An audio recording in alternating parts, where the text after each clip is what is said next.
Bank के loan ना देने के चलते झंझाड़ी गांव में एक पोल्ट्री किसान ने आत्महत्या का प्रयास किया था। तबीयत खराब हुई और उसे हॉस्पिटल में भर्ती करवाया गया। आज भारतीय किसान यूनियन के प्रदेश अध्यक्ष गुरनाम सिंह चड़ूनी उनका हाल चाल जानने पहुंचे। चड़ूनी ने कहा कि किसान की हालत आज देश में क्या हो गई है, ये सबके सामने है। इस मामले में बैंक अधिकारियों के खिलाफ कार्रवाई होनी चाहिए और किसान को राहत मिलनी चाहिए।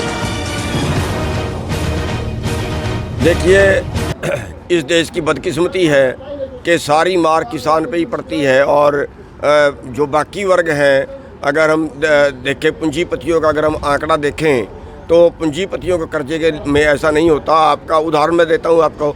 आपके करनाल का ही एमपी है जो 35,000 करोड़ का जिसने वो लेके और फुर्र हो गया है, और उसने तो आत्महत्या नहीं की, उस पर तो कोई कार्रवाई नहीं हुई।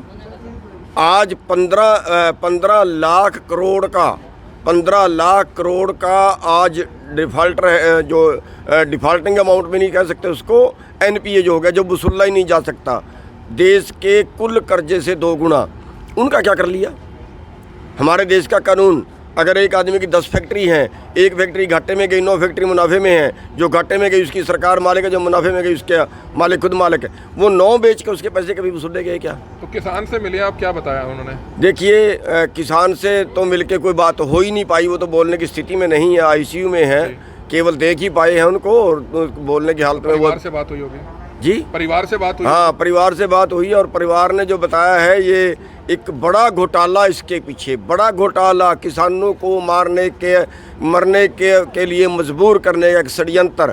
पहली बात, जब लोन दिया गया तब 10 लाख रुपए की रिश्वत ली गई। ये जो परिवार वाले हैं उसका नाम बता रहे हैं, वीडियो में उसका नाम ले रहे हैं, उस पर अभी तक कोई पर्चा दर्ज नहीं हुआ।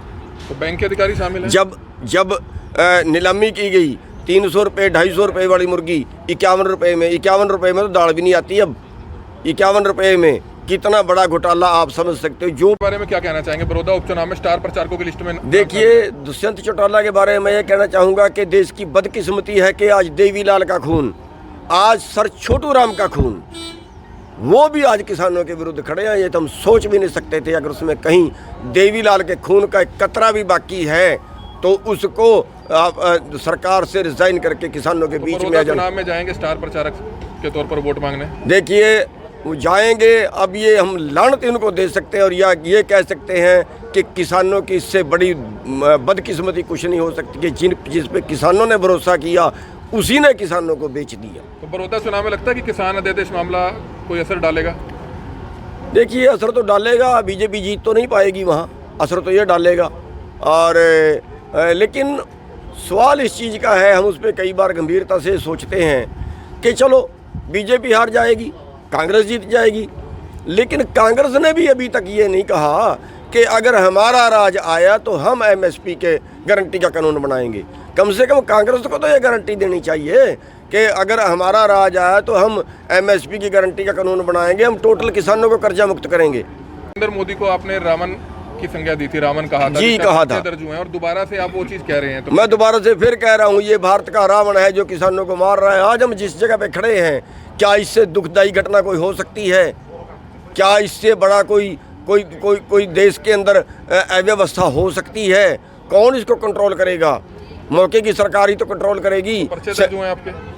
जी, पर्चे दर्ज हुए, खूब हुए, कर रहे हैं। तब 10 तारीख को 307 के पर्चे, इरादा कत्ल के, किसका कत्ल करने जा रहे हैं? हम रैली करने जा रहे हैं, हम अपनी बात कहने के जा रहे हैं तो हम कातिल हो गए। हम उनका विरोध करने के लिए, काले कानून का विरोध करने के लिए जा रहे हैं, हम कातिल हो गए। हार्ट अटैक से आदमी मरता है, 302 के मुकदमे हमारे ऊपर दर्ज करा दिए जाते हैं। ये देश है? ये व्यवस्था है?